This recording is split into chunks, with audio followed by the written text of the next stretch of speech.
Bhagavad Gita, Chapter 1, Observing the Armies on the Battlefield of Kuruksetra. O Sanjaya, after my sons and the sons of Pandu assembled in the place of pilgrimage at Kurukshetra desiring to fight, what did they do?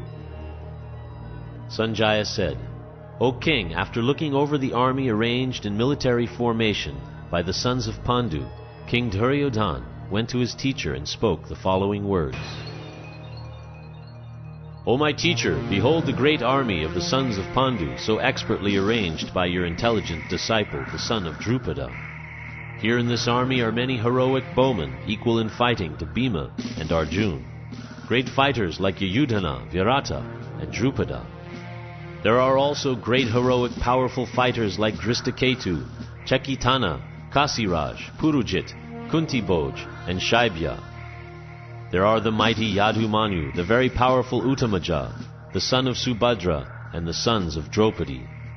All these warriors are great chariot fighters. But for your information, O best of the Brahmanas, let me tell you about the captains who are especially qualified to lead my military force. There are personalities like you, Bhishma, Karna, Kripa, Ashvatthama, Vikarna, and the son of Somadatta called Bharishrava, who are always victorious in battle. There are many other heroes who are prepared to lay down their lives for my sake. All of them are well equipped with different kinds of weapons, and all are experienced in military science. Our strength is immeasurable, and we are perfectly protected by grandfather Bhishma, whereas the strength of the Pandavas, carefully protected by Bhima, is limited. All of you must now give full support to grandfather Bhishma as you stand at your respective strategic points of entrance into the phalanx of the army. Then Bhishma, the great valiant grandsire of the Kuru dynasty, the grandfather of the fighters, blew his conch shell very loudly, making a sound like the roar of a lion, giving Duryodhana great joy. After that, the conch shells, drums, bugles, trumpets, and horns were all suddenly sounded, and the combined sound was tumultuous. On the other side, both Lord Krishna and Arjuna, stationed on a great chariot drawn by white horses, sounded their transcendental conch shells. Lord Krishna blew his conch shell, called Panchajanya. Arjuna blew his Devadatta, and Bhima, the voracious eater and performer of Herculean tasks, blew his terrific conch shell, called Pundra. King Yudhisthira, the son of Kunti, blew his conch shell, the Ananta Vijaya, and Nakula and Sahadev blew the Sugosha and Mani Pushpaka. The great archer, the king of Kashi, the great fighter Shikandi, Drishtadyumna, Virata, the unconquerable Satyaki, Drupada, the sons of Draupadi, and the others, O king, such as the mighty armed son of Subhadra, all blew their respective conch shells.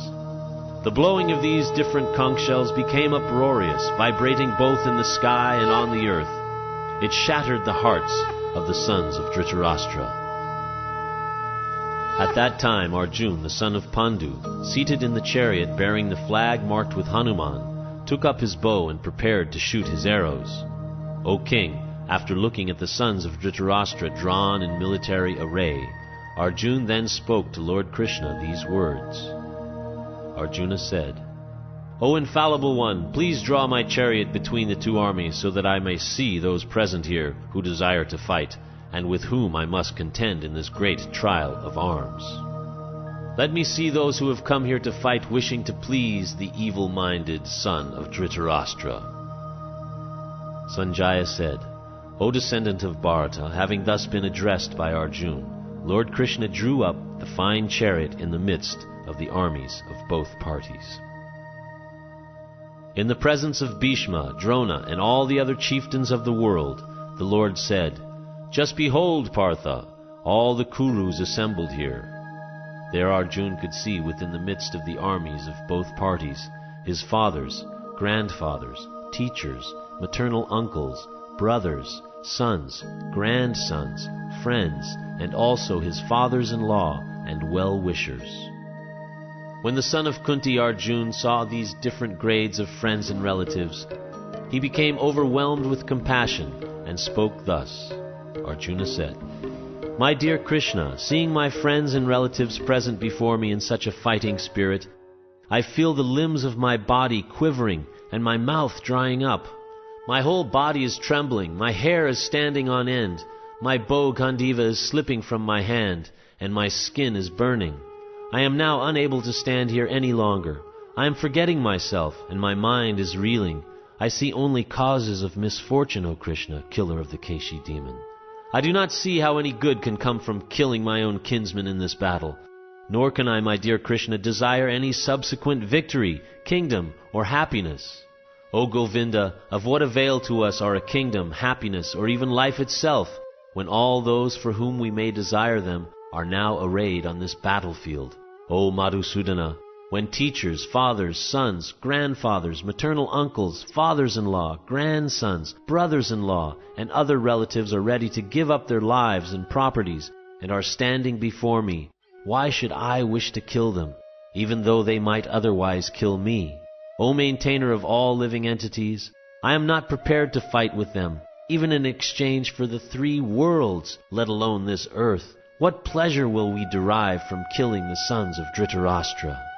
Sin will overcome us if we slay such aggressors. Therefore it is not proper for us to kill the sons of Dhrtarastra and our friends. What should we gain, O Krishna, husband of the goddess of fortune?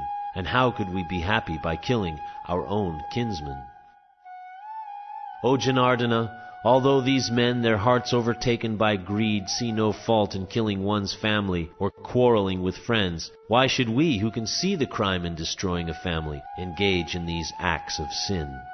With the destruction of dynasty, the eternal family tradition is vanquished, and thus the rest of the family becomes involved in irreligion.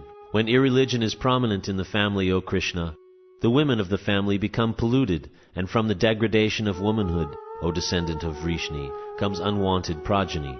An increase of unwanted population certainly causes hellish life, both for the family and for those who destroy the family tradition. The ancestors of such corrupt families fall down, because the performances for offering them food and water are entirely stopped.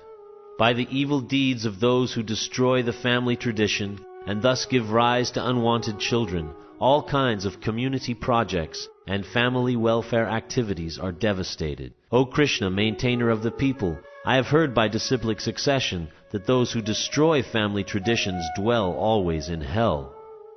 Alas, how strange it is that we are preparing to commit greatly sinful acts. Driven by the desire to enjoy royal happiness, we are intent on killing our own kinsmen. Better for me if the sons of Dhrtarastra, weapons in hand, were to kill me unarmed and unresisting on the battlefield." Sanjaya said, Arjuna, having thus spoken on the battlefield, cast aside his bow and arrows, and sat down on the chariot, his mind overwhelmed with grief.